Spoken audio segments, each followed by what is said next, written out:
So this beginning is really difficult if you have good weapons, because you don't want to waste them.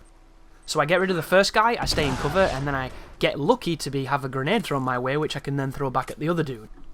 Now I have a brief window to use my superior aim to kill these people with one shot with a magnum that's incredibly powerful. Never blind fire this gun. Never ever try and quick fire it, because all you're doing is wasting potential kills. These weapons are meant to be used accurately, and a lot of the times you can't be. Watch him, he's a dick, and you'll notice I didn't kill him then because of the clipping on the game. Here comes the heavy. I'm going to grenade the heavy to get his armor off, and the second grenade will kill him, even though technically he still had quite a lot of armor on. And you'll notice we've managed to take this scenario down without using too many things, and at the very beginning... now that's the second shot I've wasted, and I'm mourning it, so learn from my mistakes, guys. The collision detection on a lot of the geometry can stop your bullets, and if it does so, you will waste these guns. And I'm telling you not to waste them because they're precious, and you can get a ton of mileage out of them if you use them intelligently. The good news is, if you do happen to waste them, or you don't really care to save them, there's a lot of other guns here that you can use, and they're all really, really good. That's unfortunate right there. But what can you do? I aimed at that guy where the reticle told me my bullet could go, and the 2 shots I fired missed. So in that instance, I can completely let myself off, because that's the game saying, sorry, we're gonna fuck you. I took 1 bullet then, and it put me in a bad spot, so be very careful, because there's still somebody alive. I'm gonna try and... Did that work? Or did I get cock-blocked again? I can't tell. Just looking at this, Jesus, was I sharp when I was playing this. I love to see that as well. I love to see, you know, when you first start a guide. Can you remember how bad my shooting was when we were on the, like, the 3rd level, the underground bit, and I couldn't even aim at 2 dudes? And now we have this bedrock of experience of playing the game that's all come back with all our other third-person knowledge and muscle memory, and now we're just destroying people, and it's wonderful to see. Because it's something everybody can achieve. It's not just me, guys. I'm not, you know, a god on the sticks or the best gamer on the planet or any of the crazy stuff that people have said in the past. It's not really to do with that. It's more to do with, you know, if you play something enough, it will start to make more sense and you'll get better at it. And you can be every bit as accurate, even more so, because, you know, I am by no means perfect. That was a really lucky grenade. The grenades in these games are probably the most fair grenades I've ever come across in a third-person shooter on its hardest difficulty. I've come from games where if you're anywhere near a grenade and there's a grenade sign on your screen, you're dead. Like, look at the Call of Duty veteran campaigns. Look at things like Gears of War, as I've mentioned. Look at a lot of games with grenades. Grenades are ridiculous. This game, I would almost say that they're kind of more skillful, even though, you know, you can be very skillful in those other games, because that radius is so small, even though it's, you know, it's decent. You have to be more accurate, so you have to make them count. You can't just throw them in their direction and hope for the best and probably get 1 or 2. You've got to really plant them. And the AI is perfect at throwing grenades, but even they can't do it as well as, you know, perhaps the worms would. And I can't imagine a game where the computer cooks the grenade just the perfect amount so that when it lands bang next to you, it detonates before it can bounce. That's the most terrifying thing I can think of. And I don't know why he died just then. It might be Sully, but I'm not too sure. It sounded like he fired a grenade at his feet and it killed him. So I'm going to go to my right after I've finished looking around this room and messing with this twisty object, and then we're going to trigger a cutscene and we're going to come back on ourselves. But I love that the name of this title. I have no idea if it's a quote from some poetry or from a classic, or I don't know, maybe it's from 50 Shades of Grey, which I fucking highly doubt. But just the dreamer of the day, there's something about it. It's a really, really nice title as we push on to the end of the game, and at the end of Uncharted 3 on Brutal, which I've been checking the comments of the playthroughs. I say playthroughs, they're walkthroughs. A lot of people have mentioned that they think that this is the hardest Uncharted for them because of certain sections. Some people think it's 2, some people think it's 1. There doesn't seem to be much consensus with it because everybody struggles in different ways. I always remember this room coming up here because I found this difficult on Crushing. It's a rather large sequence of fights, and the checkpoint is not the kindest. You don't get a checkpoint once the fight starts until you get to a cutscene of opening a box with Sully. And I think that that's probably one of the most tense, arduous checkpoints in the game, because the game really doesn't force you to do large periods of gameplay outside of the sandstorm level because they just hate human beings. I love the Cobra too. That's such a great random statue in the middle of this zone. Somebody liked snakes. Thought, I'll dump a giant cobra here. Oh, there's a bad person here. Let's punch him in the face. We need to get rid of the grab, so press circle. and then take him down. Is anybody else in here? Yes, there is. These are the moments where you wonder why you do what you do, because this is on Brutal and I could have died very quickly, but I'm glad I kept it in. Look at this! This really bugs me, this. Chuck the grenade back. That's a bad throw. Wow, just nearly killed myself with the grenade throw. See what I mean, though? On any other game, I'm dead. You know? I'm Yul Brynner and I'm dead now. But in this game, spot on. I wish that they'd tighten up the collision on some of these objects, because you could see his head, I could see his head, I put my reticle on his head, and he just smiled at me as the bullets never touched him. And it's frustrating. But the steps here are a really good power position, because you can use the scope to get easy headshots without people being able to shoot you. This is ridiculous. If there were more sequences where you go upstairs like this in this game, you would be God mode engaged. And it's funny too, because when you think of traditional battle tactics of any battlefield, the height advantage wins. You don't have to watch, you know, Revenge of the Sith to know that Anakin did not have the high ground and thus he got cut in half. Whenever you're moving upwards and someone is above you, they have the advantage in almost every situation. But in this game, and in a lot of third-person shooters when you can do what I did just then, that is no advantage for them. It's insane how powerful that position is for the player. But we've got a couple of guys here, and you're going to see me with some consternations in here. There's a lot of trepidation towards using guns, because I don't like wasting powerful weapons. You'll notice I pick up a normal handgun, and then I shoot him with the handgun, then I pick up the Magnum and we move forward. It's one of those weird things. I don't like wasting ammunition if I can help it. And this is one of those weird pieces of geometry that the faces follow you as you move, because they've been modelled in such a way. It's really nice. I've got to give it up to Uncharted, dude, when it comes to environments. How many games make environments as beautiful as Uncharted's, and then have nothing happening inside of them? They have rooms that are better than some of the biggest, you know, high points of other games, where massive spectacles happen, and on Uncharted, it's just an intermittent room between other rooms of other things. And I love that, because we come from this generation of games where if there was something in a room, it had a point.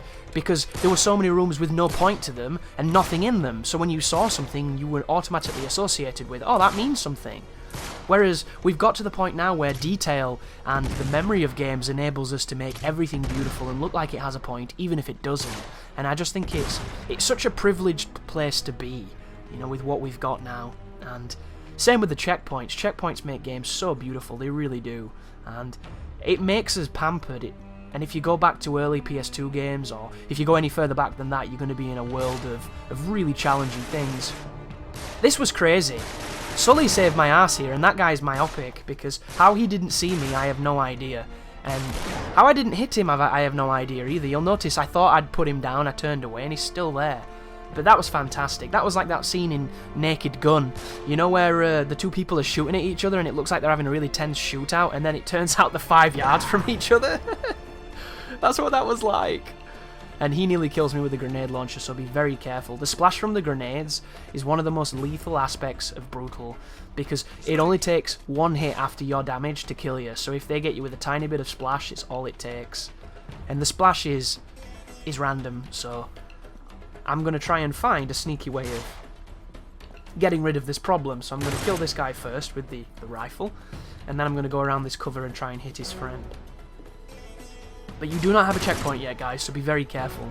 You're going to see me moving forward as if my heart and life and lungs depended on it, because I'm terrified that I'm going to spawn a trigger and I'm going to die for it. Because I kind of know the triggers here, but I also kind of create my own in my head. Like, I have a feeling for some reason that if I move forward into that courtyard, somebody's going to come from those stairs. And I don't actually know whether or not they do, but in my head, they always do, and I'm terrified of it. It's one of those weird things that you do when you've played a game where, oh, I think somebody just spawned, didn't they? Maybe it's a timer and not a trigger. So, at some point in my campaigns on these games, I have moved into that area thinking it was clear. They've come from that corner and they've instantly murdered me.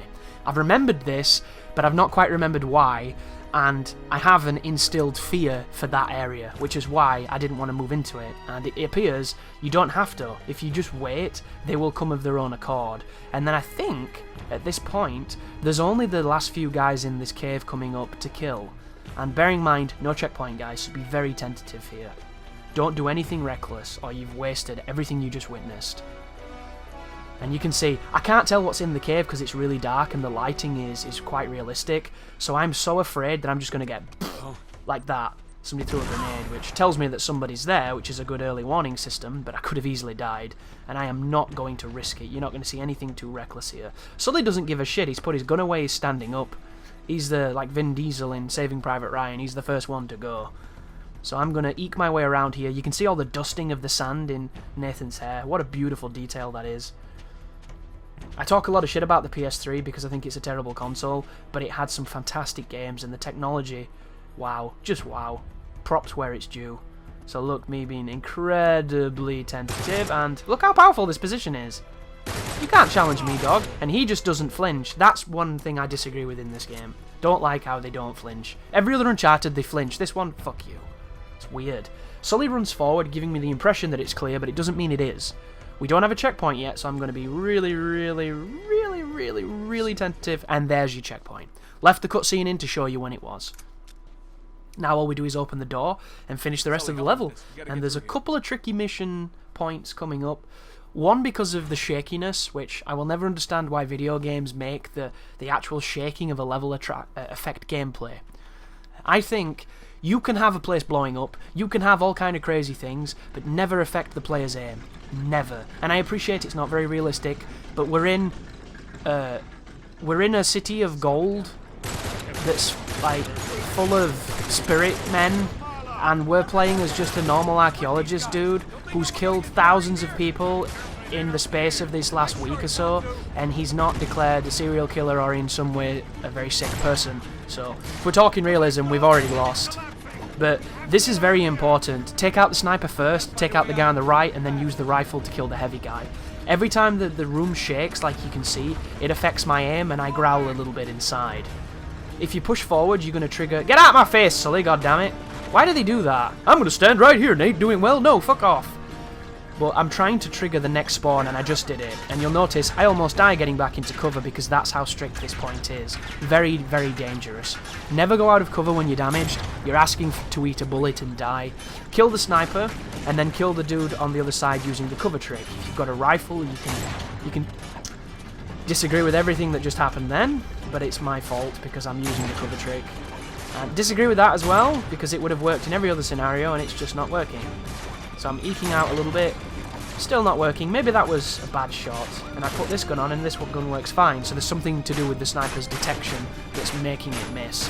So, lesson learned, guys. The sniper rifle has a slightly different origin of fire when you shoot it, so that the cover trick and it collide and do not work as well. But pick up some guns, push forward, pick up whatever you're comfortable with here, folks. This is all about comfortability, because you're not going to have the most amount of time to aim, and you're not going to be able to aim as well as you could because the entire place is shaking. We don't have a checkpoint just yet. That was me double checking.